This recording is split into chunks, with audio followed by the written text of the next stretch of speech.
হুজুর রমজান মাসে কালেকশনে যান, স্বরূপনগর এলাকায় যান, চেহারাটা তো দেখলে মায়া লাগে। হাড়ের গায়ে চামড়া ঝোলানো, 400, 450, 500 যা সুগার।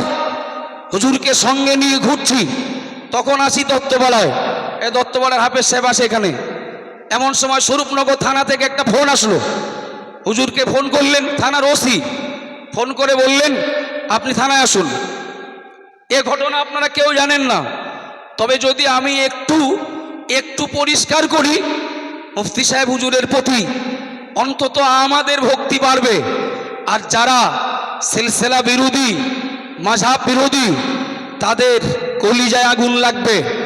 থানার ওসি মুফতি সাহেব হুজুরকে ফোন করলেন, আপনি একটু আসুন। তো আমাকে হুজুর বললেন বিষয়টা তো খুব স্পর্শকাতর, আচমকা আমাকে থানায় যেতে বলছেন, কি করা যাবে?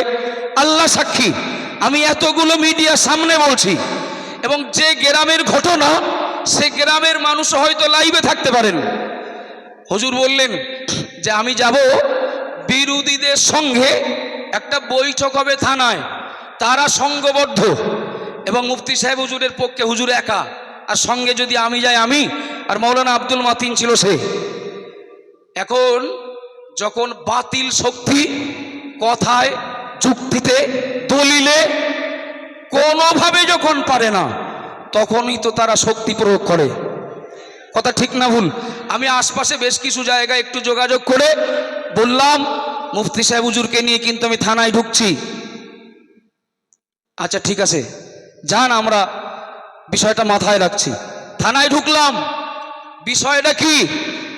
হাফেজ শামসুর রহমান হুজুরের জমিকেও দখল করে নিচ্ছিল, মুফতি সাহেব হুজুরের ভিটে বাড়িকেও দখল করে নিচ্ছিল।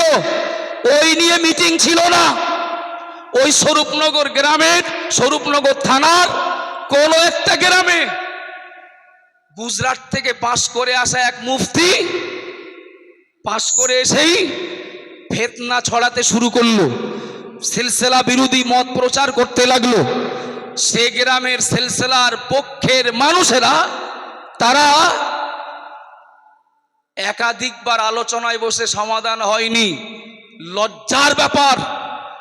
সেই সমাধান, যে মহল্লাতে ঝামেলা সেই মহল্লাতে কয়েকদিন র‍্যাব দিয়ে নামাজ হয়েছে, শোনেননি আপনারা, জানেন না। সেই সমাধান করতে শেষ পর্যন্ত অমুসলিম পুলিশ অফিসারকে বিচারক বানিয়ে সালিশ হচ্ছে থানায়। মুহূর্তটা দেখলে ঢুকলে ভয় লাগবে।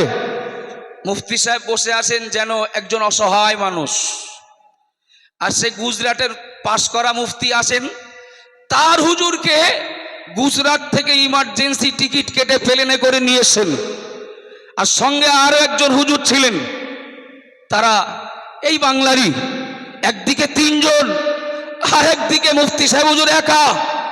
তিনি তো গাজীর পাক মতো বলেই যাচ্ছেন, হাদিসেই আসে, কোরআনেই আসে, অমুক যেই আসে, বলেই যাচ্ছেন। মুফতি সাহেব হুজুরের শরীরটা একটু খারাপ ছিল।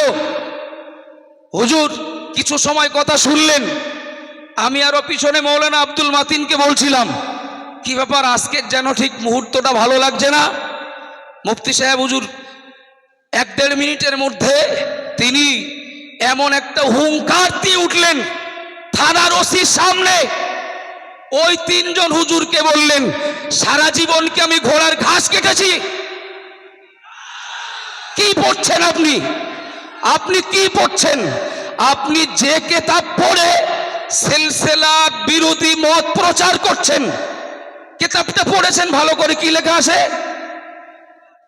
লোকটা যিনি পড়ছেন তিনি একদিকে, মুফতি সাহেব তাকিয়ে আছেন আরেকদিকে। অন্যদিকে তাকিয়ে বললেন, আপনি যেটা পড়ছেন ওটা ভুল, আপনার কিতাব আপনি পড়ুন, আর আমি পড়ে দিচ্ছি, মিলিয়ে নেন। আমি যেটা পড়ছি এইটাই ঠিক। কিতাব তার হাতে, কিতাব তার হাতে। মুফতি সাহেব হুজুর তার কিতাব তাকে বুঝিয়ে দিয়ে থানার ওসির সামনে সিলসিলার মান রক্ষা করলেন, এবং থানার ওসি এত পরিমাণে মুফতি সাহেবের প্রতি আকৃষ্ট হয়ে গেলেন, বললেন বিচার আমি করব না, খাতা কলম আপনার কাছে দিচ্ছি, ফতোয়া আপনি লিখে দেন।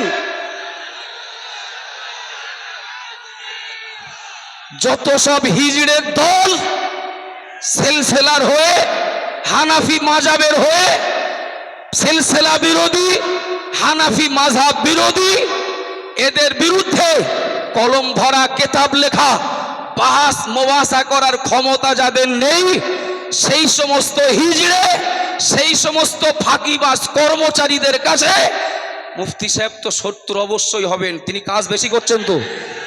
ওমা আলাইনা ইল্লাল বালাগ। আসসালামু আলাইকুম।